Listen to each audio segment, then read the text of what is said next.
Yo, welcome back to our channel. It's The Rocks.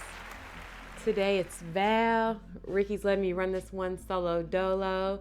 Update on the family. Everybody is feeling better. It has been a tiring 2 weeks, or maybe like a week and a half, but we are getting there. Thanks for checking out the last video. Today I am going to talk about something that I've experienced, and that is postpartum depression. Just want to talk about my journey. I'm in this very free space now of just speaking out loud, finding my voice, and also just becoming more in tune with my emotions.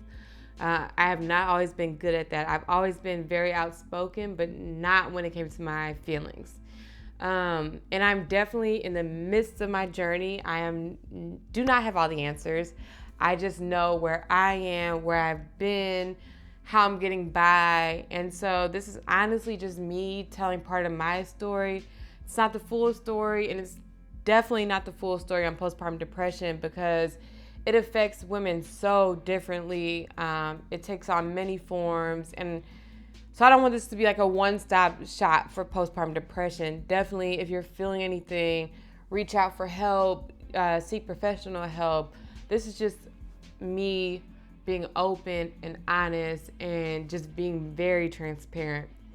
I've dealt with it 3 times now, all 3 kids, but in very different ways every time.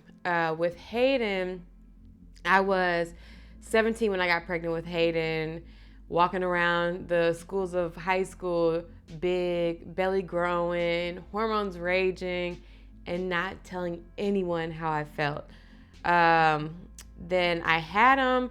I walked across the stage, got my high school diploma, and a week and a half later, I was in the labor and delivery room giving birth to him. I was a very young mom. I was so happy to have Hayden as my son. He was just such a sweet child.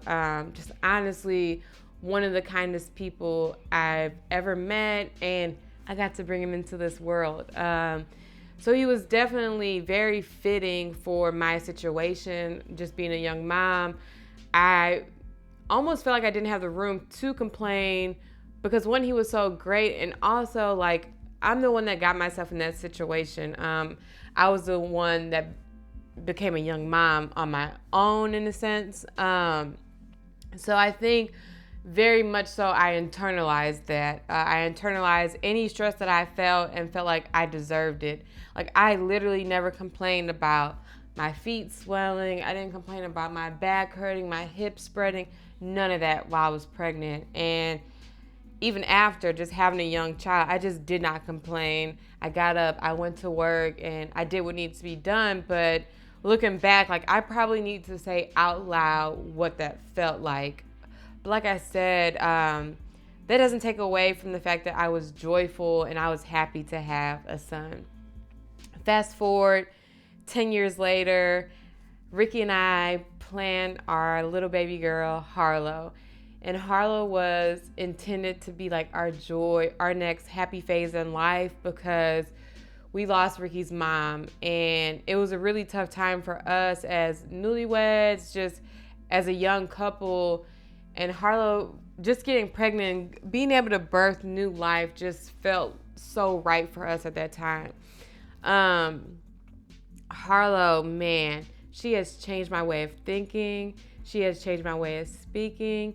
She has challenged me so much. But in that, I wanted to be like this perfect mom, perfect wife, perfect employee. I wanted to have the perfect house. And so I really worked my tail off for that. I stressed myself out. And part of the reason why I did that was because when I would wake up in the morning, I would feel drained. I was just exhausted. And so my addiction and the way that I cope with that was by being busy. I had OCD. My house had to be clean. It had to be perfect. The stress that came from my house not being clean was horrible. I could not manage it. Then the stress that I put on my family to get the house clean By the time the house was clean, everybody was mad. I wasn't as happy as I thought I would have been. It was just a really stressful time. I'm breastfeeding, and part of me stressed myself out by like really spreading myself thin with breastfeeding.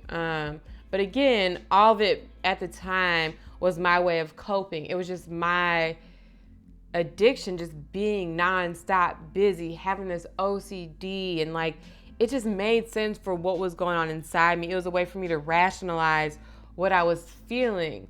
And then too, in that, like, I'm just so happy that I was able to have a family and give birth. Like, I never wanted to complain about anything that I felt internally, like, because I knew how grateful I was, and I'm so appreciative of life. I never wanted to feel like I was being ungrateful.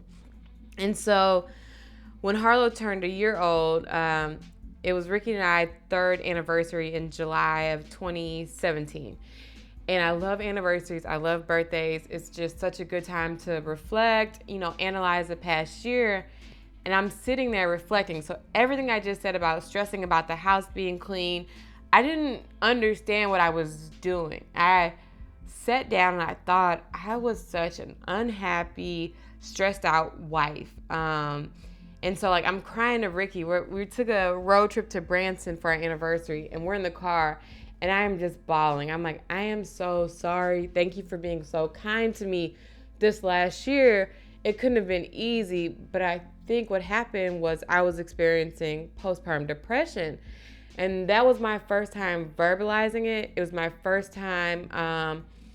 It's almost like a light bulb went off. Like, oh my God, like, that's exactly what you were going through. It was my first time really identifying with that, because after you have a baby, every time you go to your checkups and their checkups, you fill out this questionnaire to see if you have postpartum depression. And I really didn't feel like I fit into the questions. Like, they really didn't apply to me at the time, or at least I didn't think they did. So anyway, that woke something up inside of me that made me realize I didn't know myself mentally and emotionally. Like, the fact that I could experience postpartum depression and not understand that that's what I was going through until after I was out of it. It was almost like when winter turns into spring, you feel this warm weather, and it makes you realize how much of a funk you had been in during all that cold season. And that's what I felt when I came out of postpartum depression. Like, I felt so much better that it made me realize how horrible I was feeling. So I'm like, okay, I'm going to just unplug from the world. I'm going to stop logging into my social media accounts. I'm going to really just take care of myself and just become a better person and just become more emotionally aware of myself and just more emotionally intelligent. So about a month and a half goes by. I'm trying to be nicer. I'm trying not to stress about the house being clean. And my period's late. Ricky and I take a pregnancy test, and we're like, what the heck are we going to do? I was so devastated because I'm at the point in my life where I want to become a better person. Like, I want to learn myself better. Like, how am I possibly going to do that as a wife and a mother as 3? I was stressed out again. And so, but I think even in that stress, I still had this understanding, even though it was hard to feel.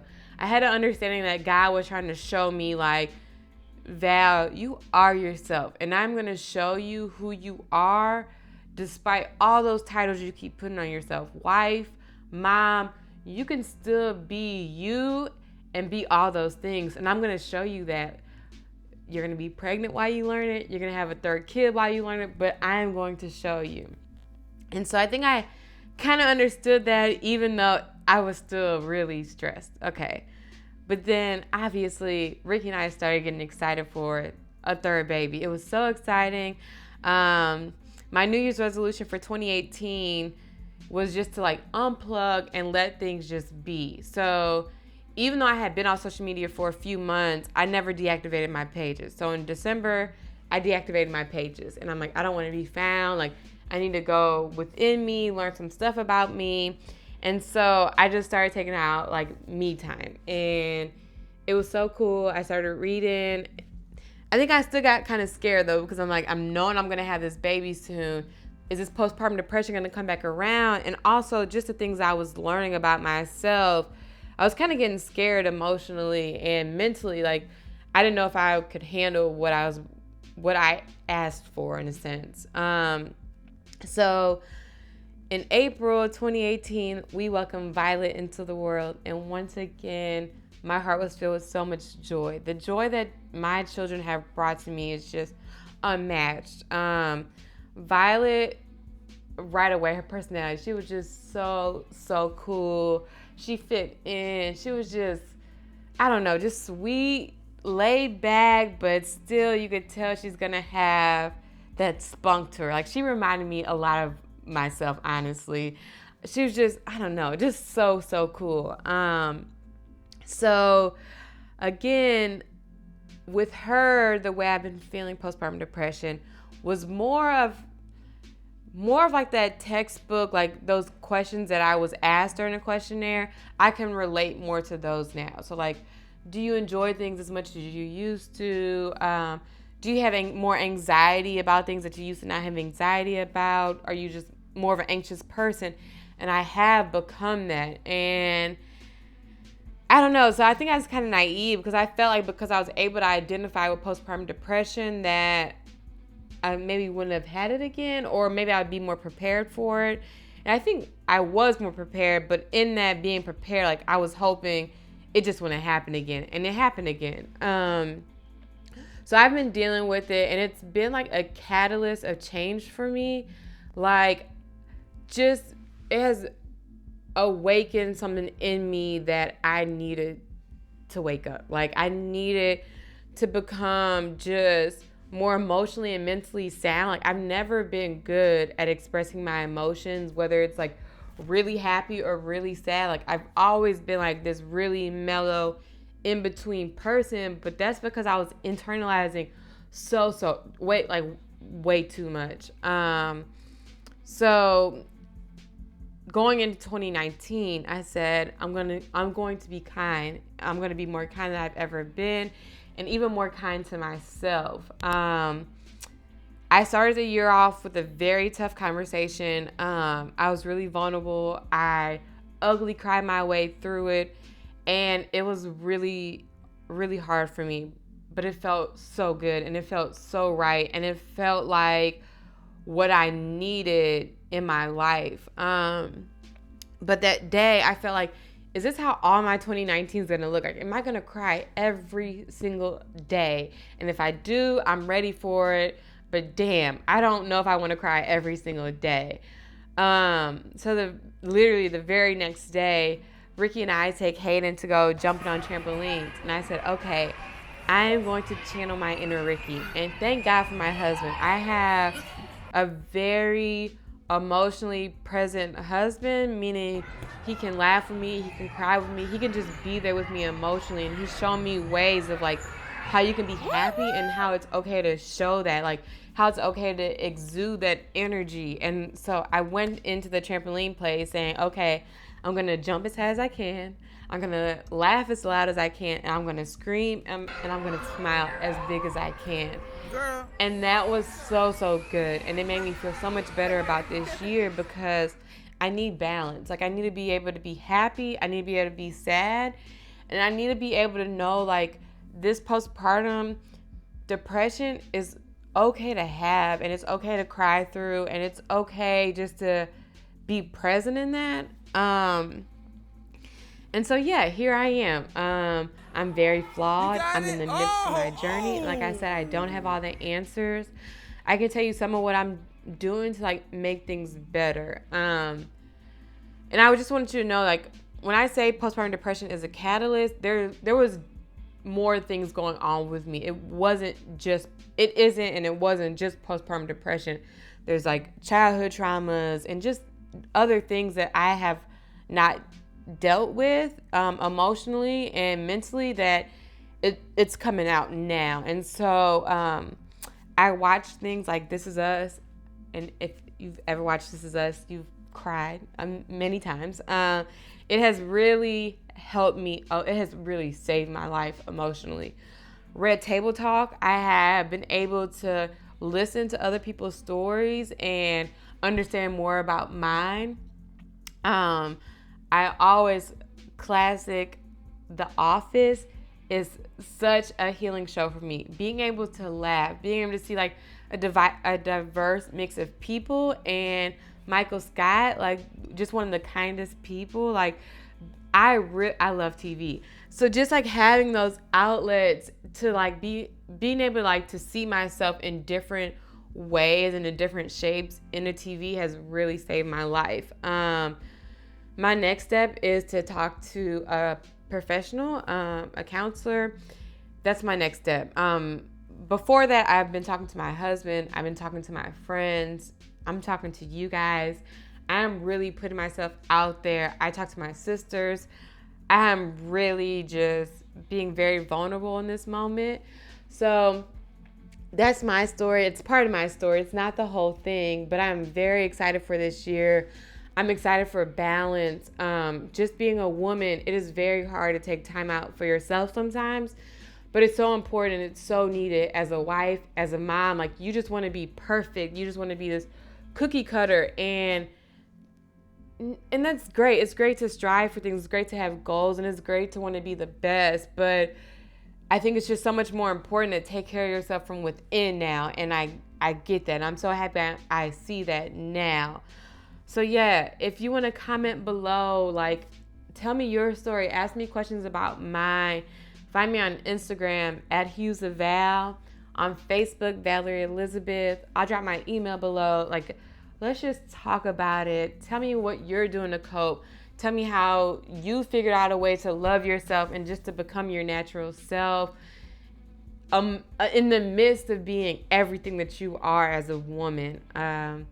I know it's not easy. I know it's a process. I know it's a journey. And I'm just happy to be around love and to be around family and friends. And I hope that you have that. If you need that, come holler at me. I'm here. I love y'all. It's been so good. It's such an awesome year. I'm going to cry a lot, but I'm going to laugh a lot too. Peace, love, and balance.